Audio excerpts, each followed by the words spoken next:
Assalamualaikum warahmatullahi wabarakatuh. Bismillahirrahmanirrahim. Alhamdulillahi rabbil alamin. Nahmaduhu wa nasta'inuhu wa nastahdihi wa nastaghfiruh. Wa na'udzu billahi min shururi anfusina wa min sayyiati a'malina. Man yahdihillahu fala mudilla lahu wa man yudlil fala hadiya lahu. أشهد أن لا إله إلا الله وحده لا شريك له وأشهد أن محمدا عبده ورسوله اللهم صل وسلم على هذا النبي الكريم وعلى آله وأصحابه والتابعين ومن تبع هداه إلى يوم الدين أما بعد. Yang saya hormati tuan-tuan dan puan-puan, pendengar dan penonton, tengah hari ini kita akan bersama dengan kisah Nabi Ibrahim alaihissalam. Saya memilih kisah Nabi Ibrahim alaihissalam kerana dia adalah bergelar satu Abul Anbiya, itulah ayah kepada Nabi-Nabi. Dengan kata lain, Nabi-Nabi yang datang selepas Nabi Ibrahim adalah berpaksikan dari segi keturunan dan juga manhaj, cara dakwah dan agama pegangan adalah sama dengan yang dibawa oleh Nabi Ibrahim alaihissalam. Al-Quranul Karim menyebut Nabi Ibrahim sebanyak 69 kali dalam 25 surah. Kita nak melihat di antara Nabi yang paling banyak kisahnya di dalam Al-Quran adalah Nabi Ibrahim dan juga Nabi Musa alaihissalam. Nabi Ibrahim juga adalah salah seorang di antara Nabi yang bergelar Ulul Azmi, Nabi yang mempunyai keazaman yang tinggi, walaupun tidak dinafikan seluruh Nabi-Nabi dan Rasul-Rasul. Mereka adalah pilihan Allah yang tidak sama dengan manusia lain, yang mempunyai jiwa yang kuat, dakwah mereka besar dan mereka juga hebat dalam perjuangan. Akan tetapi Allah mengkhususkan 5 orang Nabi, iaitulah mulai daripada Nabi Nuh alaihissalam, Nabi Ibrahim, Nabi Musa, Nabi Isa, dan yang terakhir adalah Nabi kita Muhammad sallallahu alaihi wasallam, adalah digelar atau disebut dengan Ulul Azmi. Nabi Ibrahim alaihissalam yang sebanyak itu sebutannya di dalam Al-Quranul Karim, saya akan sebelum memasuki kisah Nabi Ibrahim, kita adalah mengenal terlebih dahulu sosok Nabi Ibrahim alaihi salatu wassalam. Nabi Ibrahim seperti yang saya sebutkan tadi adalah ayah kepada seluruh Nabi-Nabi. Malah kita pun apabila berdoa di waktu pagi, raditu billahi rabba wa bil islami dina wa bi Muhammadin sallallahu alaihi wasallam rasulan wa nabiyya, juga kita adalah berdoa wa ala millati Ibrahim hanifa, dan di atas agama Nabi Ibrahim juga ala millati abina Ibrahim. Nabi kita Muhammad sallallahu alaihi wasallam memang cucu kepada Nabi Ibrahim, keturunan daripada Nabi Ibrahim. Tetapi kita juga yang menjadi umat Nabi Muhammad sallallahu alaihi wasallam, kita menggelarkan Nabi Ibrahim ayah kita millati abina, ayah kita dari segi manhaj, daripada kita mengikuti jalan dan petunjuk yang telah Allah turunkan melalui Nabi Ibrahim, dan petunjuk itu juga yang dikembangkan, yang dibawa oleh Nabi-Nabi dan Rasul-Rasul selepas Nabi Ibrahim.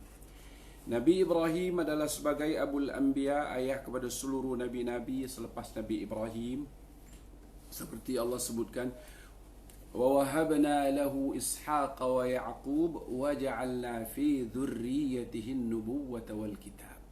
Kami telah memberikan kepada Ibrahim anaknya Ishak, dan selepas Ishak dia akan menemui cucunya Yaqub, dan kami juga telah menjadikan daripada anak keturunannya, kami jadikan Nabi, dan kepada mereka kami turunkan kitab-kitab Allah.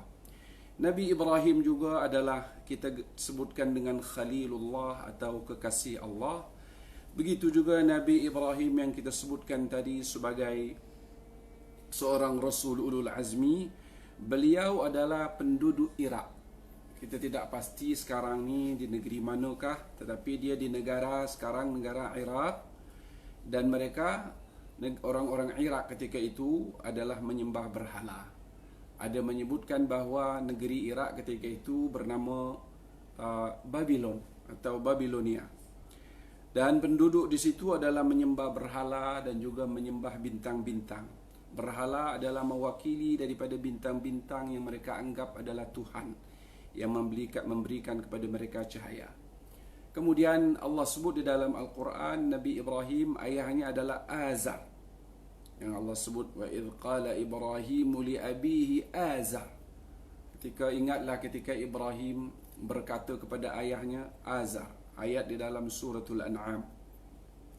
Dan ayahnya seperti penduduk di negeri tersebut adalah penyembah berhala, yang kemudian dia pun di antara orang yang pertama dia dakwahkan juga adalah ayahnya. Nanti kita akan lihat selepas ini.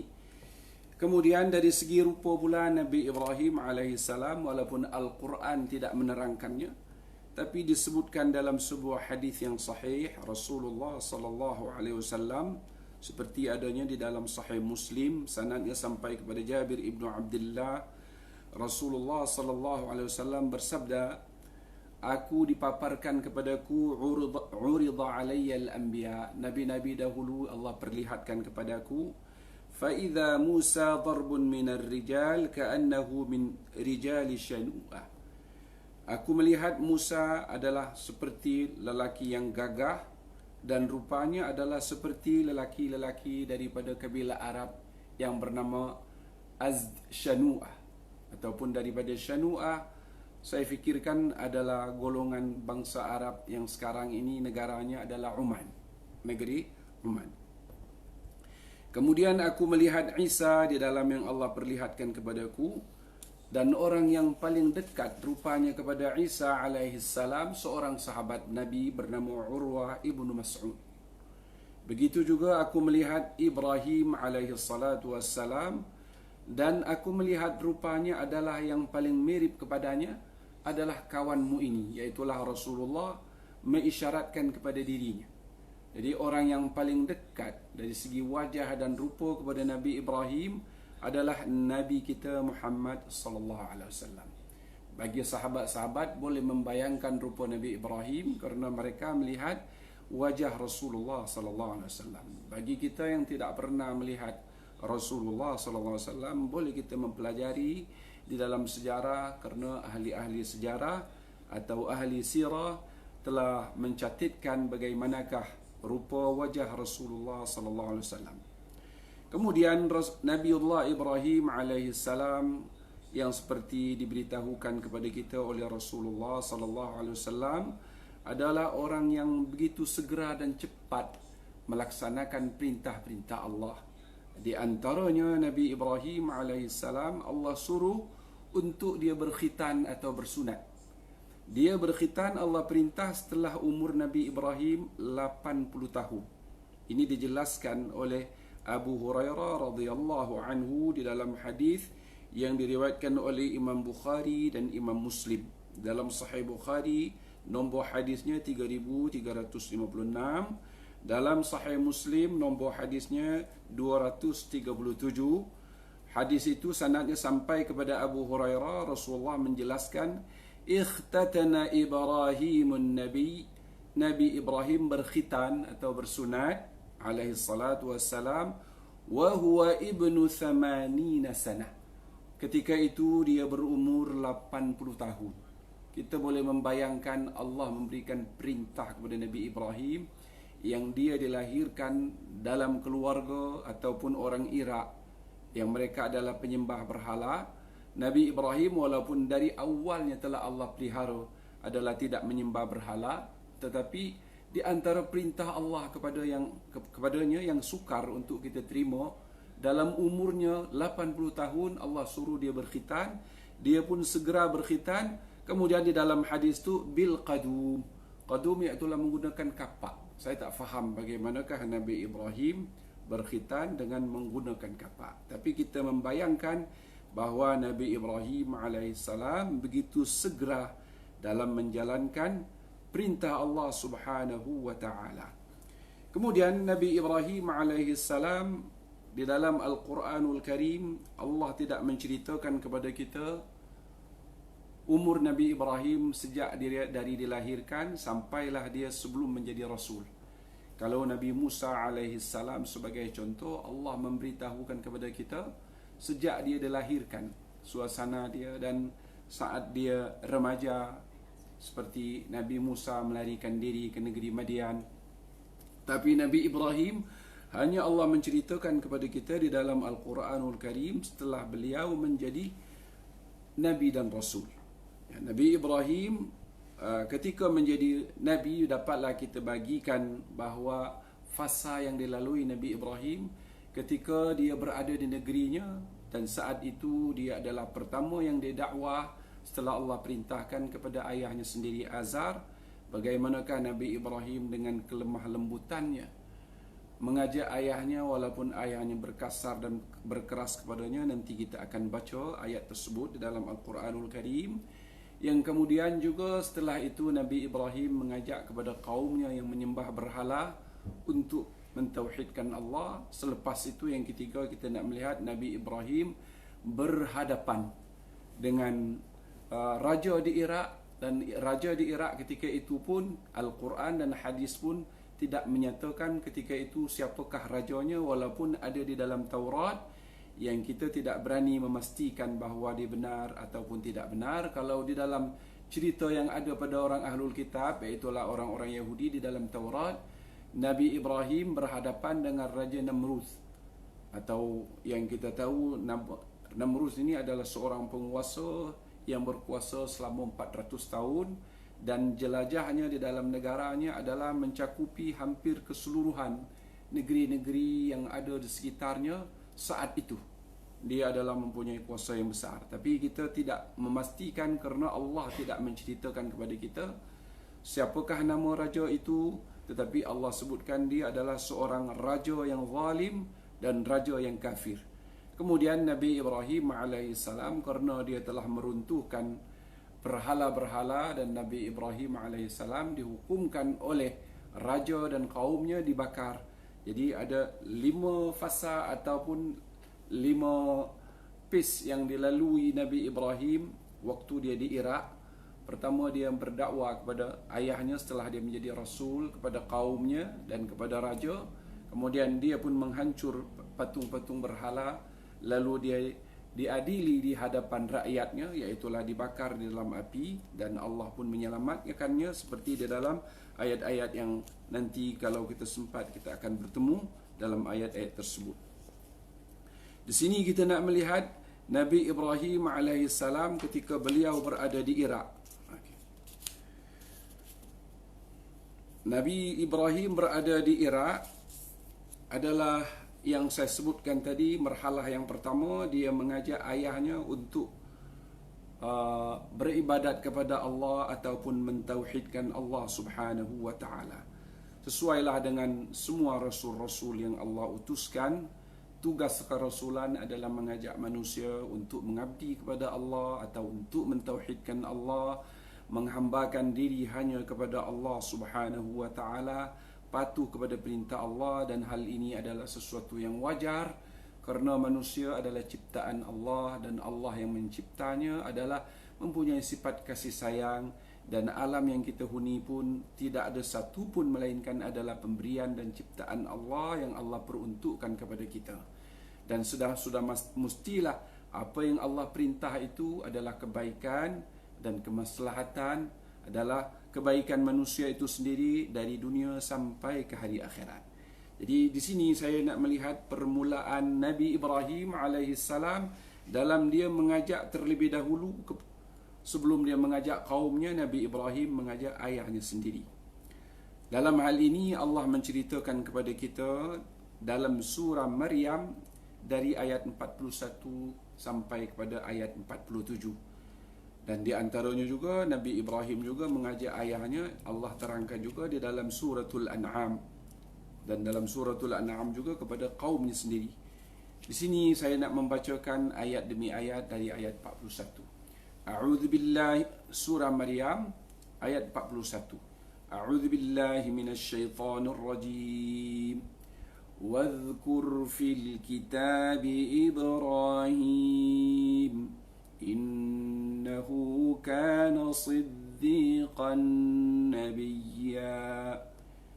Sebutkanlah, ingatkanlah wahai Muhammad. Allah perintah kepada Nabi kita Muhammad SAW dan juga kepada kita semua. Di dalam kitab, iaitulah di dalam catatan Allah yang kita hadapi sekarang dalam Al-Quran, iaitulah nabinya bernama Ibrahim. Innahu kana siddiqan nabiyya. Dia adalah orang yang mempunyai keimanan yang begitu teguh dan begitu kuat. Imannya yang adalah bergelar dengan siddiq. Kita bila mengingati Siddiq, kita akan mengingat sahabat Nabi Siddiq. Dan kita juga mengingati dengan As-Siddiqin was-Syuhada'i minan Nabiyyin was-Siddiqin was-Syuhada'i was-Salihin. Siddiq daripada kalimat Sadiq, orang yang mempercayai. Tapi dia adalah sirah mubalaghah.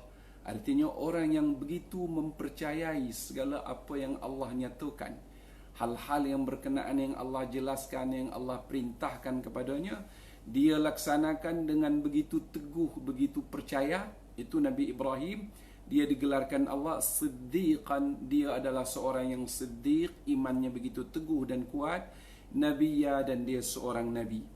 إذ قال لأبيه يا أبت لم تعبد ما لا يسمع ولا يبصر ولا يغني عنك شيئا. Di antara pertama yang Nabi Ibrahim yang dia ucapkan kepada ayahnya, ingatlah qala, saat ketika qala Nabi Ibrahim mengucapkan li abihi kepada ayahnya, ya abati. Ini kelemah lembutan Nabi Ibrahim. Dia memanggil ayahnya dengan kalimat ya abati. Ya abi, wahai ayahku. Tapi bila ditambahkan dengan ta, itu adalah panggilan mesra. Memanggil, kalau kita panggil ayah kita, ayahanda, wahai ayahandaku. Kira-kira agak dia dalam bahasa Melayu lah. Wahai ayahandaku, lima ta'budu ma la yasma'u wa la yubsiru wa la yughni 'anka syai'a. Kenapakah ayah, kenapakah anda wahai ayah menyembah sesuatu yang disembah itu tidak dapat mendengar, wala yubsiru, dan dia juga tidak dapat melihat, wala yughni 'anka syai'a, dan sedikit pun dia tidak akan boleh memberikan kebaikan kepadamu. Aghna yughni, mengkayakan, maknanya apapun dia tidak akan dapat memberikan pembelaan kepadamu. Benarlah Nabi Ibrahim dalam mengajak dan berhujjah kepada ayahnya, wahai ayahku, kita adalah seorang hamba Allah. Manusia kalau kita bandingkan dengan berhala yang tangan kita sendiri yang membuatnya, sama ada dia dari batu atau daripada kayu, adalah sesuatu yang jelas bagi kita manusia adalah lebih tinggi. Buktinya, kayu dan batu itu kita yang mengukirkannya. Jadi dia adalah makhluk. Kenapa kita menyembah? Dia melihat pun tidak, mendengar pun tidak, dan tidak akan dapat memberikan apapun kebaikan, pembelaan saat kita memerlukan pertolongan kepadanya. Itu ucapan Nabi Ibrahim kepada ayahnya. Ya abati inni qad ja'ani minal ilmi ma lam ya'tika fattabi'ni ahdika siratan sawiyya. Wahai ayahandaku, sesungguhnya aku telah pun sampai kepadaku ilmu pengetahuan. Ilmu itu yang tidak sampai kepadamu. Artinya aku mengajakmu wahai ayahandaku, setelah Allah lantik aku menjadi rasul, aku menerima wahyu daripada Allah. Yang aku ajakkan engkau adalah ilmu yang Allah berikan, yang Allah tidak berikan kepadamu. Aku ingin mengungsikan ilmu yang Allah berikan ini. Memang Allah suruh untukku menyampaikan kepadamu. Tetapi kalau engkau merasakan bahawa ini berlainan dengan pengetahuanmu, kerana pengetahuan ini adalah tidak Allah berikan kepadamu, melainkan melaluiku. Aku adalah telah sampai kepadaku ilmu pengetahuan. Yang ilmu itu tidak sampai kepadamu wahai ayahandaku. Fattabi'ni, maka oleh sebab itu wahai ayahandaku, ikutilah aku. Kerana aku mempunyai ilmu itu yang aku akan kongsi samakan dengan engkau. Ahdika siratan sawiya. Ahdika siratan sawiya. Pasti aku akan membimbing, membawamu, mengajakmu ke jalan yang lurus. Siratan sawiya, jalan yang lurus. Benarlah yang Nabi Ibrahim ucapkan kepada ayahnya. Wahai ayahku, aku mengajakmu supaya engkau mengikuti apa yang aku bawakan kepadamu.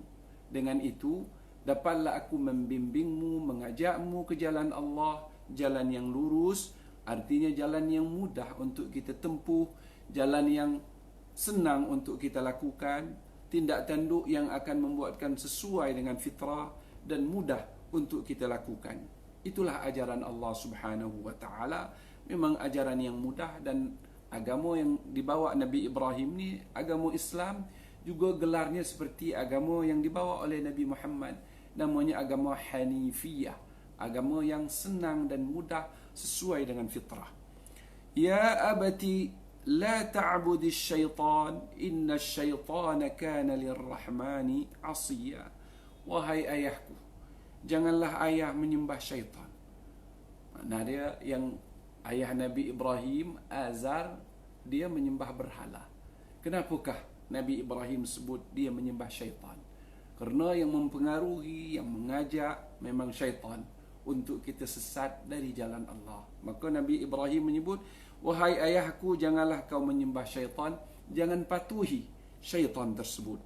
Inna syaitan, kerana syaitan tersebut, iblis yang bergelar syaitan, kana lirrahmani asiya. Dia adalah terhadap Allah yang Maha Penyayang. Asiya, seorang yang menentang, orang yang melawan, orang yang tidak mau mengikuti, orang yang tak patuh. Namanya kita sebut ma'siyah. Orangnya disebut dengan asi. Dia orang yang tidak patuh kepada perintah Allah. Kalau engkau mematuhi syaitan, berarti kau mematuhi atau mengikuti orang yang memang menentang Allah Subhanahu wa ta'ala, atau makhluk yang tidak patuh kepada Allah, sedangkan Allah adalah sifatnya Maha Pengasih lagi Maha Penyayang. Kemudian Allah menceritakan kepada kita pada ayat berikutnya, ya abati. Kita lihat di sini setiap ayat ada ya abati. Wahai ayahku atau ayahandaku, inni akhafu an yamassaka 'adzabun minar rahman fatakuna lisyaitani waliya. Sesungguhnya aku khawatir, aku takutkan bahawa engkau akan disentuh, maknanya akan ditimpa oleh azab. Sedangkan Allah Ta'ala itu sifatnya Maha Pengasih lagi Maha Penyayang. Allah tidak akan mengazabkan hambanya kerana Allah adalah Maha Penyayang. Tapi aku khawatirkan bila kau mengikuti syaitan, engkau akan diazab oleh Allah walaupun Allah Maha Penyayang. Kerana berarti engkau sudah sampai saatnya tidak memperoleh rahmat daripada Allah. Teramat nahaslah Allah yang Maha Penyayang. Allah tidak akan mengazabkan hambanya, melainkan seseorang itu memang tidak mematuhi atau menjauhi daripada Allah Subhanahu wa ta'ala. Fatakuna lisyaitani waliya.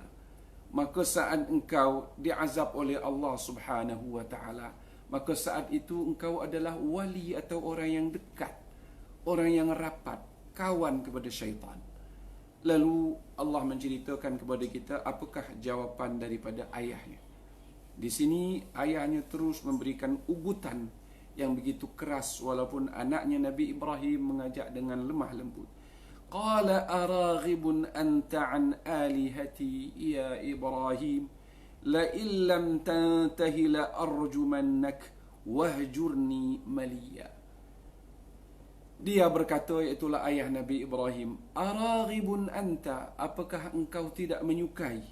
Raghiba adalah mempunyai dua makna. Kalau raghiba'an tidak suka, kalau raghiba fi maknanya suka. Di sini raghibun an, apakah engkau tidak menyukai atau membencikan Tuhan-Tuhanku wahai Ibrahim? Kau tidak menyukai Tuhan-Tuhanku wahai Ibrahim, artinya kau tidak sama denganku. Tuhan yang aku anggap selama ini, yang mengikutku adalah inilah yang benar, kerana ini adalah yang telah dilakukan oleh nenek moyang kita turun-temurun. Lalu ini yang kau akan anggap dia adalah sesuatu yang kau bencikan, apakah engkau membenci Tuhanku, wahai Ibrahim? La illam tantahi, sesungguhnya jika engkau tidak berhenti daripada engkau menyebutkan Tuhanku, mengajak aku untuk aku bersama dengan engkau menyembah Allah Subhanahu wa taala, la arjumannak, pasti lam jawab daripada in, jika engkau tidak berhenti daripada mengajakku atau memperkatakan Tuhanku, aku akan rejamkan engkau. Rejam maknanya membaling, maknanya akan membuatkan penghinaan dengan hukuman yang berat, iaitulah membaling dengan sesuatu yang berat atau sesuatu yang bentuknya satu keras yang kemudian penghinaan. La arjumannak, aku akan pasti rejamkan engkau, aku akan balingkan engkau, lontarkan engkau.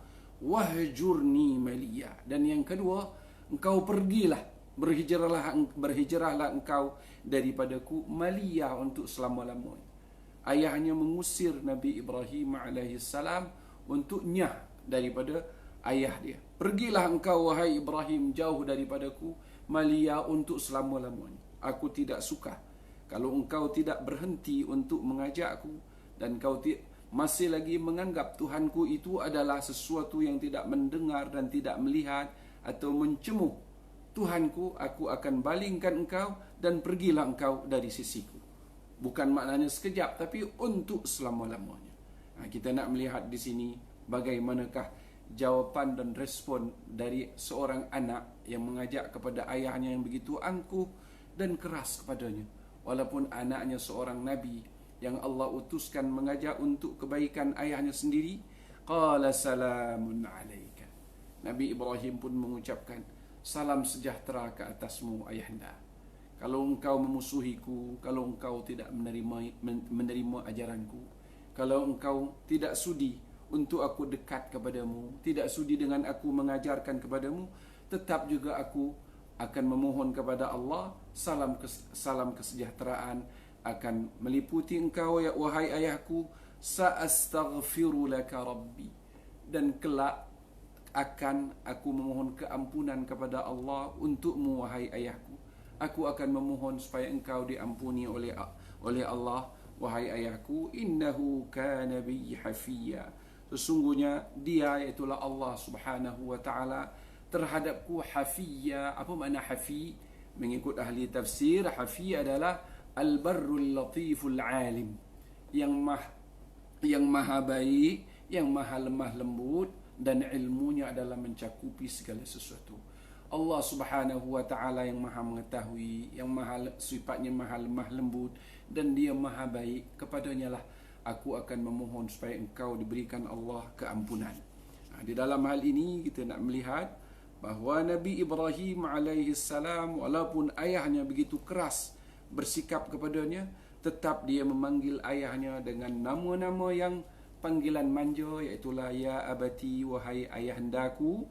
Yang kemudian juga Nabi Ibrahim bila ditengking ataupun diancam oleh ayahnya dan diusir oleh ayahnya, tetap dia menyebutkan salam sejahtera kepadamu wahai ayahku, dan aku akan memohon kepada Allah keampunan supaya engkau diberikan Allah Subhanahu wa taala maaf daripadanya.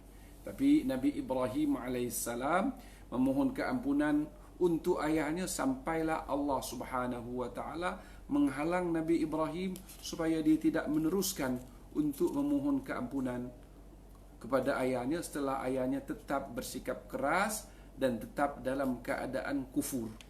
Jadi kita tahu bahawa satu fasa yang pertama Nabi Ibrahim di Iraq adalah mengajak ayahnya untuk beriman kepada Allah Subhanahu wa taala.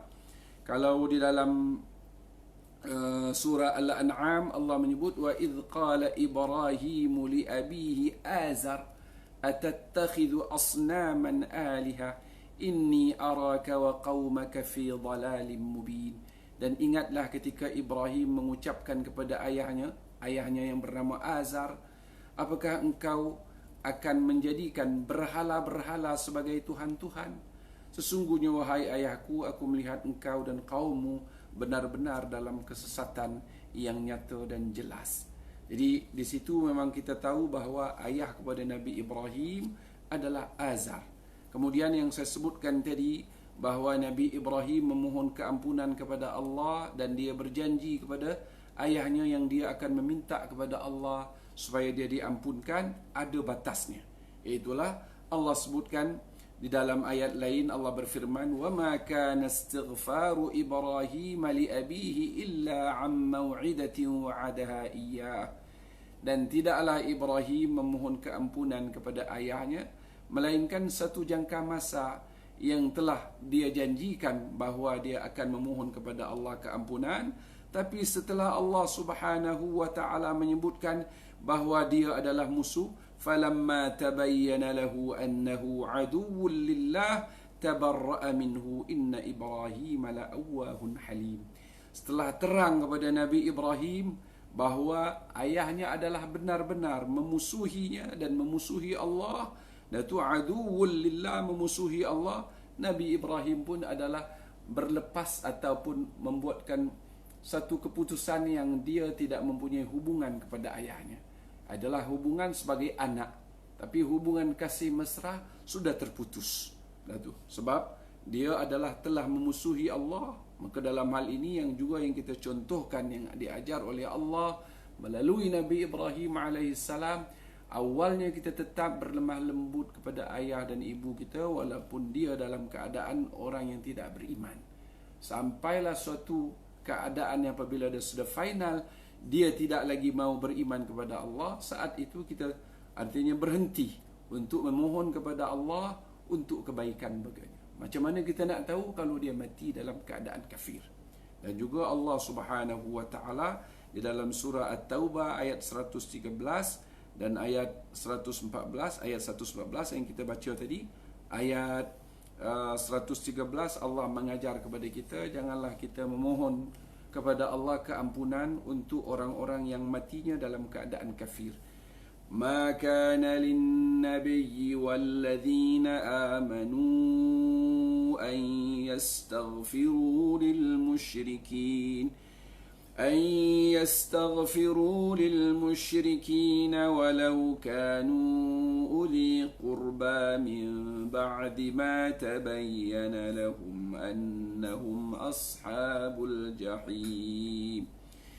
Tidaklah patut bagi Nabi itu, iaitulah Nabi Muhammad, begitu juga orang-orang yang beriman, untuk mereka memohon keampunan kepada Allah Subhanahu wa ta'ala, untuk memohon kepada Allah keampunan untuk golongan-golongan orang musyrik, sekalipun mereka itu adalah kaum kerabat yang terdekat, orang yang punya hubungan kerabat yang dekat.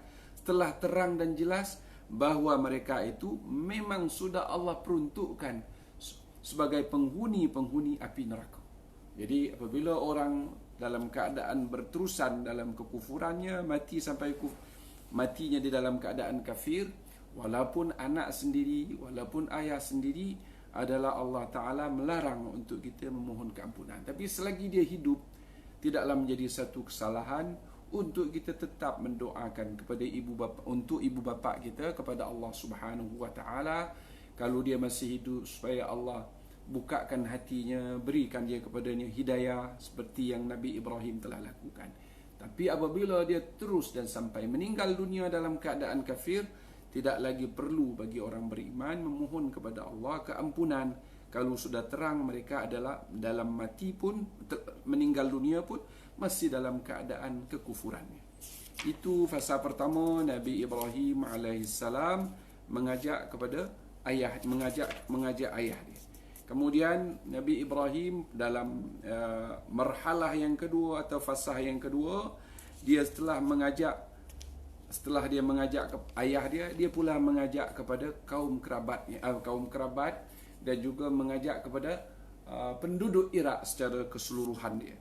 Itulah yang Allah terangkan kepada kita daripada ayat 74 sampai kepada ayat 79. Saya merasakan mungkin apabila kita baca semua takut kehabisan waktu. Tak apalah, saya lihat di sini sampai di mana yang boleh kita sampai. Itulah saya nukilkan daripada ayat 75. Ayat 74 telah kita bacakan tadi.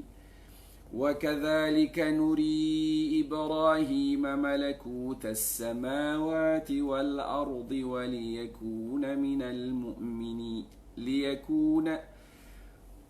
وكذلك نري إبراهيم ملكوت السماوات والأرض وليكون من الموقنين. Dan begitulah kami perlihatkan kepada Ibrahim kekuasaan Allah yang berada di langit dan di bumi. Dan Allah perlihatkan kepadanya supaya dia adalah benar-benar di antara orang yang mempunyai keyakinan yang tinggi. فَلَمَّا جَنَّ عَلَيْهِ اللَّيْلُ رَأَى كَوْكَبًا. Dan setelah datangnya malam, malam sudah gelap ataupun suasana telah ditutup oleh malam, ra'a kaukaba, dia melihat bintang. Qala hadza rabbi. Lalu Nabi Ibrahim berkata kepada kaumnya, ini adalah Tuhanku. Bukanlah Nabi Ibrahim menuhankan kepada selain Allah, tapi cara Nabi Ibrahim sesuai dengan mantik ataupun logika kaumnya yang menyembah bintang-bintang dan menyembah cahaya. Kalau kamu adalah bertuhankan kepada bintang, okey. Di sini apabila aku melihat ini bintang, ini adalah Tuhanku. Maknanya anggapkanlah ini Tuhan yang kamu anggap Tuhan. Falamma afala, apabila bintang itu sudah tenggelam, qala la uhibbul afilin. Nabi Ibrahim berhujjah kepada kaumnya, aku tidak suka kepada orang yang tenggelam, orang-orang yang kadang ada, kadang tidak. Sekarang saat dia tenggelam, kepada siapa kita akan berdoa? Kemudian, falamma ra'al qamara bazighan qala hadza rabbi. Setelah berapa masa, sama ada 2, 3, 4 hari, apabila melihat maknanya bulan purnama, Nabi Ibrahim setelah melihat kepada bulan dalam keadaan bazigha, sudah muncul, nampak makna bazagha, namanya terbit, itulah sudah muncul besar. Qala hadza rabbi, ini adalah Tuhanku. Falamma afala, dan setelah bulan sudah sudah hilang, sudah tenggelam, qala la illam yahdini rabbi la akunanna minal qaumid dhallin. Seandainya Tuhanku, iaitulah bulan, tidak memberikan bimbingan kepadaku saat dia tenggelam, dia tak dapat membimbingku. Aku sudah dalam keadaan tidak kelihatan dia, maka aku adalah saat itu benar-benar dalam keadaan golongan yang orang yang sesat. Falamma ra'a asy-syamsa bazighah, dan setelah siangnya Nabi Ibrahim melihat matahari apabila dia memancar dengan cahayanya, sudah terbit matahari dan cahayanya sudah kuat. Dan setelah dia melihat matahari memancar, Nabi Ibrahim berkata, hadza rabbi hadza akbar. Inilah yang sepatutnya jadi Tuhanku, dan ini adalah lebih besar dari bulan dan lebih besar daripada bintang. Falamma afalat, dan setelah matahari tenggelam, qala ya qaumi inni bari'um mimma tusyrikun. Nabi Ibrahim berkata, wahai kaumku, sesungguhnya aku bebas daripada Tuhan-Tuhan yang kamu anggap Tuhan.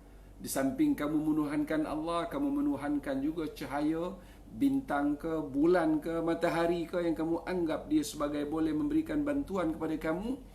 Dan aku adalah bebas daripada yang menuhankan seperti yang kamu lakukan. Bukan Nabi Ibrahim menjadi Tuhan, sebagaimana yang disebutkan oleh Imam At-Tabari.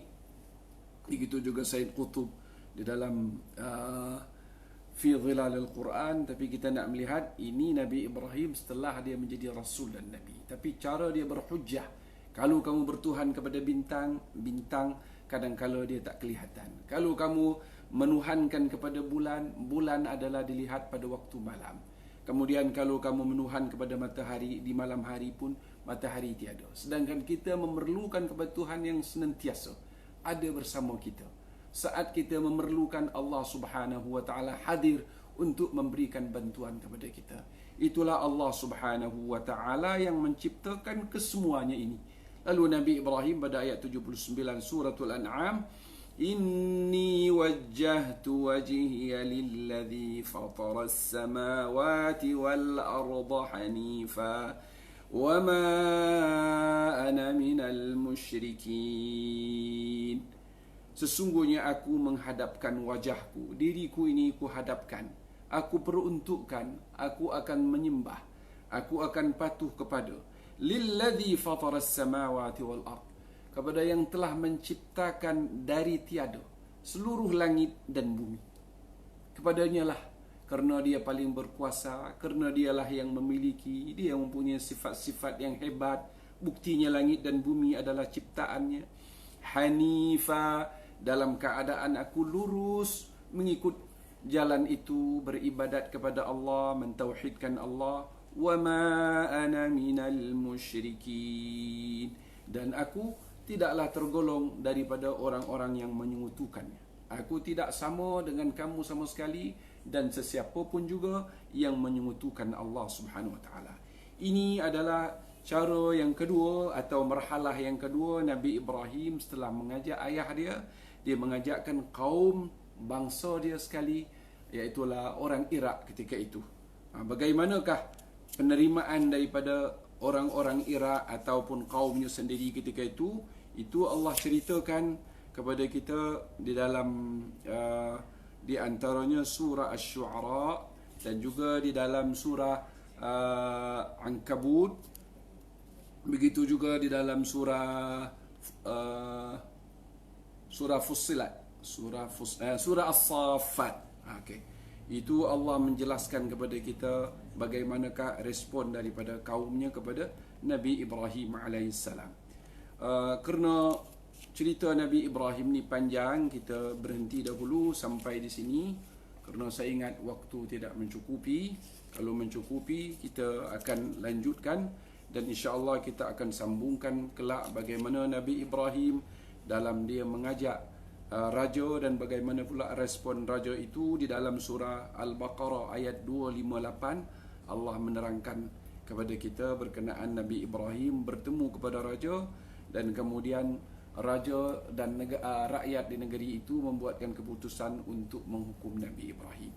Yang jelasnya kita adalah berkiblat kepada Nabi Ibrahim kerana banyak pujian-pujian Allah kepada Nabi Ibrahim. Di antaranya Allah menyebut wa Ibrahim alladhi waffa, dan Ibrahim adalah seorang yang telah memenuhi apa saja yang Allah perintah. Dia adalah lakukan dengan sehebat-hebatnya. Apa saja yang Allah larang, dia tinggalkan sejauh-jauhnya.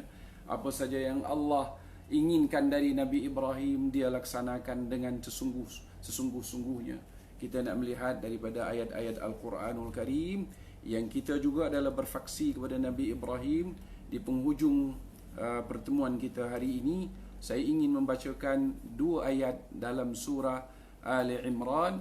Allah berfirman, wasari'u ila maghfiratin min rabbikum wa وجنة عرضها السماوات والأرض أعدت للمتقين الذين ينفقون في السراء والضراء والكاظمين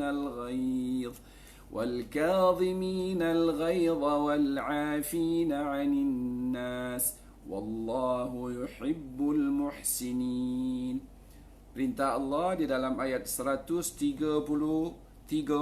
surah Ali Imran, dan bersegeralah kamu kepada kita semua untuk menuju keampunan dari Tuhan kamu, dan bersegeralah kamu untuk menuju syurga Allah Subhanahu wa taala, yang luas syurga itu adalah seluas langit dan bumi.